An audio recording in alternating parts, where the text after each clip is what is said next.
Notre secours est dans le nom du Seigneur qui a fait le ciel et la terre.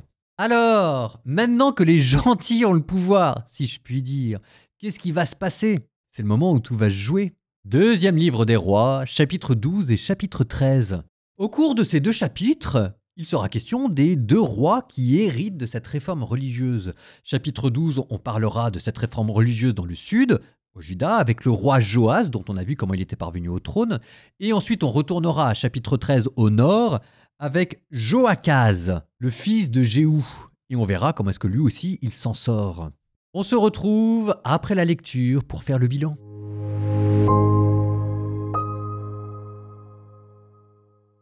C'est la 7e année du règne de Jéhou que Joas devint roi et il régna 40 ans à Jérusalem. Le nom de sa mère était Sibia et elle était de Beersheba. Joas fit ce qui est droit aux yeux du Seigneur, pendant tout le temps que l'instruisit le prêtre Joad. Cependant, les lieux sacrés ne disparurent pas. Le peuple y offrit encore des sacrifices et y brûlait de l'encens. Joas dit au prêtre: « Tout l'argent consacré que l'on apporte dans la maison du Seigneur, l'argent liquide de chacun, l'argent de la taxe personnelle et tout l'argent que chacun voudra bien apporter à la maison du Seigneur, les prêtres le recevront, chacun de la part des gens de sa connaissance. Ce sont eux qui feront réparer les dégradations de la maison partout où ce sera nécessaire. » Mais la 23e année du règne de Joas, les prêtres n'avaient pas encore réparé les dégradations de la maison du Seigneur. Le roi Joas convoqua le prêtre Joad et les autres prêtres. Il leur dit: « Pourquoi ne réparez-vous pas les dégradations de la maison? Désormais, ne prenez plus pour vous l'argent de ceux que vous connaissez, mais donnez-le pour les dégradations de la maison. » Les prêtres consentirent à ne plus recevoir d'argent de la part du peuple et à ne plus se charger de réparer les dégradations de la maison. Le prêtre Joad prit un coffre, perça une ouverture dans le couvercle et le plaça à côté de l'autel, à droite, quand on entre dans la maison du Seigneur. Les prêtres, gardiens du seuil, y déposaient tout l'argent que l'on apportait à la maison du Seigneur. Quand ils voyaient qu'il y avait beaucoup d'argent dans le coffre, le secrétaire du roi montait avec le grand prêtre, on ramassait et on comptait l'argent qui se trouvait dans la maison du Seigneur. On remettait l'argent contrôlé entre les mains des maîtres d'œuvre, préposés à la maison du Seigneur. Cet argent, ils le dépensaient pour les charpentiers et les ouvriers du bâtiment qui travaillaient à la maison du Seigneur, et aussi pour les maçons et les tailleurs de pierre, ainsi que pour acheter le bois et les pierres de taille en vue de réparer les dégradations de la maison du Seigneur. En un mot, tout ce qui devait être dépensé pour réparer la maison. Toutefois, on ne fabriqua pas pour la maison du Seigneur des récipients en argent, pas davantage des ciseaux, ni des coupes à aspersion, ni des trompettes, ni aucun ustensile d'or, aucun ustensile d'argent, avec l'argent qu'on l'on apportait à la maison du Seigneur, car on le donnait aux maîtres d'œuvre qui l'utilisaient pour réparer la maison du Seigneur. On ne demandait pas de compte aux hommes, entre les mains desquels on remettait l'argent pour le distribuer aux maîtres d'œuvre, car ils agissaient avec honnêteté. L'argent des sacrifices d'expiation et l'argent des sacrifices pour les péchés, on ne l'apportait pas à la maison du Seigneur, il était pour les prêtres. Alors, Hazaël, roi d'Aram, monta contre Gath. Il l'attaqua et s'en empara. Puis Hazaël se disposa à monter contre Jérusalem.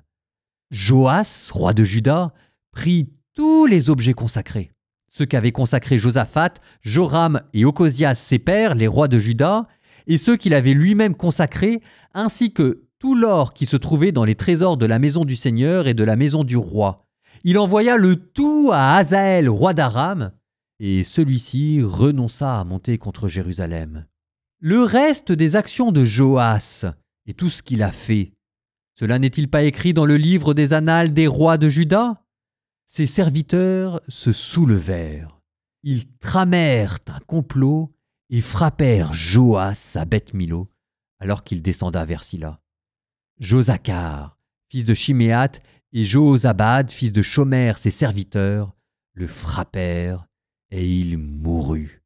On l'ensevelit avec ses pères dans la cité de David. Son fils Amazias régna à sa place. la 23e année du règne de Joas, fils d'Ochias, roi de Juda, Joachaz, fils de Jéhou, devint roi sur Israël à Samarie. Il régna 17 ans.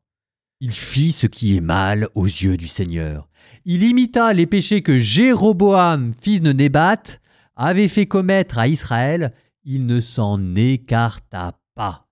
La colère du Seigneur s'enflamma contre Israël. Il les livra aux mains d'Hazaël, roi d'Aram, et aux mains de Ben-Hadad, fils d'Hazaël, tout le temps de son règne. Joachaz apaisa le visage du Seigneur, et le Seigneur l'entendit, car il avait vu l'oppression d'Israël. En effet, le roi d'Aram les opprimait. Alors, le Seigneur donna à Israël un sauveur. Soustraits à la main d'Aram, les fils d'Israël habitèrent sous leur tente comme auparavant. Toutefois, ils ne s'écartèrent pas des péchés que la maison de Jéroboam avait fait commettre à Israël. Ils y persistèrent, et même le poteau sacré resta debout à Samarie. C'est pourquoi ne furent laissés comme troupe à Joachaz que 50 cavaliers, 10 chars et 10 000 hommes de pied. Car le roi d'Aram avait fait périr les autres et les avait réduits en poussière qu'on foule aux pieds.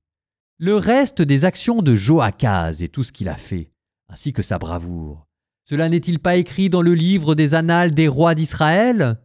Joachaz reposa avec ses pères et on l'ensevelit à Samarie. Son fils Joas régna à sa place. La 37e année du règne de Joas, roi de Juda, Joas, fils de Joachaz, devint roi sur Israël, à Samarie, pour 16 ans. Il fit ce qui est mal aux yeux du Seigneur. Il ne s'écarta d'aucun des péchés que Jéroboam, fils de Nébat, avait fait commettre à Israël. Il persista dans cette conduite. Le reste des actions de Joas et tout ce qu'il a fait, ainsi que la bravoure avec laquelle il combattit Amazias, roi de Juda, cela n'est-il pas écrit dans le livre des annales des rois d'Israël? Joas reposa avec ses pères, et Jéroboam s'assit sur son trône. Joas fut enseveli à Samarie avec les rois d'Israël. Élisée tomba malade de la maladie dont il devait mourir. Joas, roi d'Israël, descendit chez lui et pleura sur son épaule. Il disait « Mon père, char d'Israël et ses cavaliers !»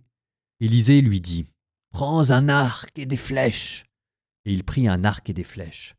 Élisée dit au roi d'Israël « Tends l'arc !» Et il le tendit. Élisée mit alors ses mains sur les mains du roi. Puis il dit « Ouvre la fenêtre qui donne sur l'Orient. » Il l'ouvrit. Élisée dit alors « Tire !» Et il tira.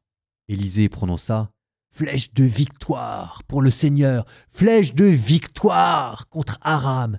Tu frapperas Aram à Aphek jusqu'à extermination. » Puis il dit « Prends des flèches !» Et il les prit. Il dit alors au roi d'Israël « Frappe contre terre !» Et il frappa 3 fois puis s'arrêta. L'homme de Dieu s'irrita contre lui, il lui dit « Il fallait frapper 5 à 6 fois, et tu aurais frappé à Aram jusqu'à extermination.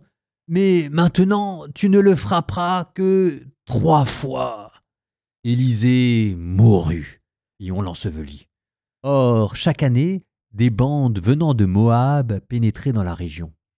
Il advint que des gens qui portaient un homme en terre aperçurent une de ces bandes.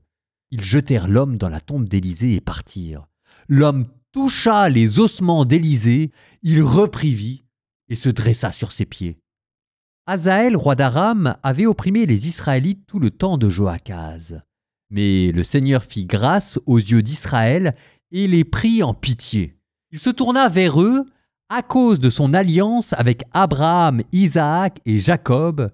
Il ne voulut pas les détruire. Jusqu'à là, il ne les avait pas rejetés loin de sa face. Hazaël, roi d'Aram, mourut, et son fils Ben-Hadad régna à sa place. Alors, Joas, fils de Joachaz, reprit des mains de Ben-Hadad, fils de Hazaël, les villes que Hazaël avait enlevées par les armes des mains de Joachaz son père. Joas frappa Ben-Hadad 3 fois et recouvra les villes d'Israël.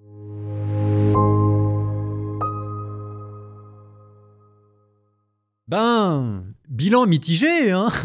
Joas, commençons par lui, chapitre 12. Joad et le roi s'efforcent de restaurer le temple. On enlève les idoles du temple de Jérusalem et puis ensuite il faut réparer tous les murs qui sont effondrés, etc. Sauf qu'au bout de 23 ans, le texte vous dit, ça n'a toujours pas avancé. On se dit, il est parti où l'argent? On a la réponse, verset 8. Le roi Joas convoqua le prêtre Joad et les autres prêtres. Il leur dit, pourquoi ne réparez-vous pas les dégradations de la maison? Désormais, ne prenez plus pour vous l'argent de ceux que vous connaissez. Ça veut dire que les prêtres faisaient des détournements de fonds. Hein. Ça vous montre un clergé qui est corrompu, à l'exception du grand prêtre Joad. Bon, on se dit, au moins, il y a le roi, il y a Joad, ça fait toujours ça de prix. Sauf que le roi, regardez, il fait une guerre contre les Araméens, il est en train de perdre la guerre, et plutôt que de demander qu'on prie pour lui, qu'on offre des sacrifices, il vient de restaurer le temple.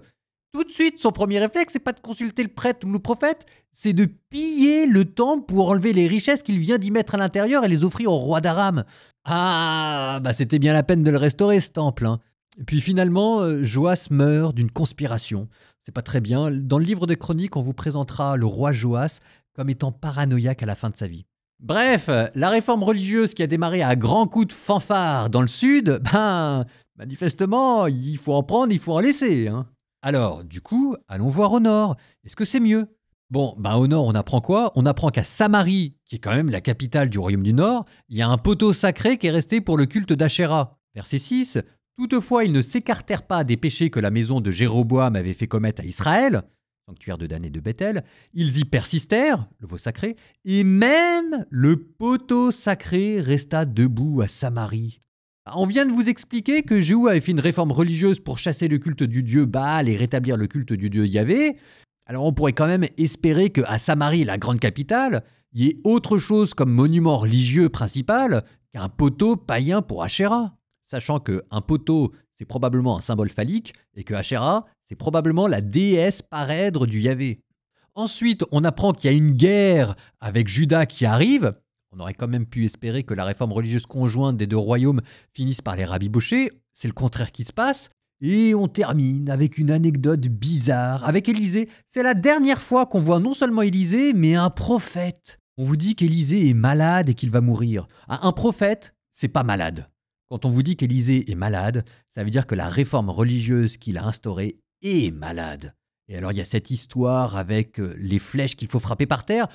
Le roi tape simplement 3 fois et Élisée dit « Mais qu'est-ce que tu viens de faire là? Il fallait taper plus ». Alors vous allez me dire « Bah oui, mais il savait pas ». Excusez-moi, le signe était pas bien difficile à décrypter. Hein.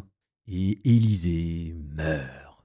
Alors oui, il y a des miracles sur sa tombe. Mais vous savez, les prophètes qu'on n'a pas honorés de leur vivant, c'est facile de faire des miracles une fois qu'ils sont morts. C'est un symbole de résurrection.